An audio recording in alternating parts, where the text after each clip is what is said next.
Lincoln, born in February of 1809, began his life in a humble manner. Abe was the only one of the 3 children born to his parents to survive past infancy. The family moved to Indiana when Abe was young, and at age 9 he lost his mother. In 1830, the family moved again to Illinois, where young Abe began a law career that eventually branched into his political career. In 1834, Lincoln became a part of the Illinois state legislature as a member of the Whig Party. From 1847 to 1849, Lincoln was voted into the U.S. House of Representatives, still loyal to the Whig Party, which made finding political allies difficult. After a break from national politics, Lincoln became a part of the new Republican Party in 1856. He was thrown onto the national stage when he debated against Stephen Douglas for a seat in the U.S. Senate. Lincoln challenged Douglas to a war of ideas, 7 debates in 7 locations across the state of Illinois. Through all of the debates, Lincoln stood by his idea that a house divided could not stand. Douglas, on the other hand, stood by the idea that each state should be able to choose whether or not slavery was legal.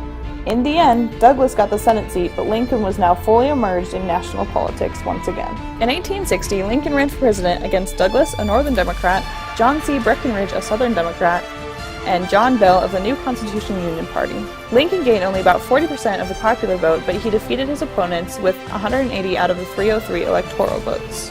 The year Lincoln was inaugurated, the Civil War began. The Civil War began in 1861 with the attack on Fort Sumter in the North.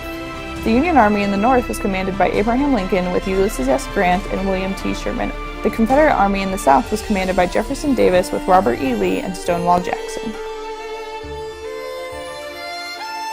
The war lasted for 4 years, beginning with a strong Southern offense but ending with an overpowering North with a greater amount of men and greater weapons.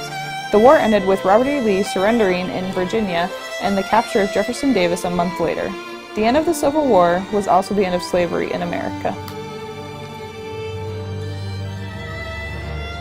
The pride of Lincoln's presidency was his famous Emancipation Proclamation. This document was an executive order given by Lincoln in 1863. It gave freedom to slaves in the 10 states still in rebellion. Due to it being issued under the president's war powers, it excluded multiple states that were not in rebellion.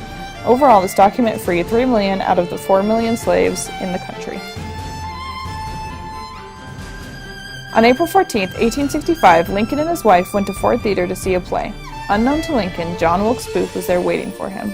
After the play started, John Wilkes Booth assassinated the 16th President of the United States from behind. Lincoln's final resting place is in Springfield, Illinois.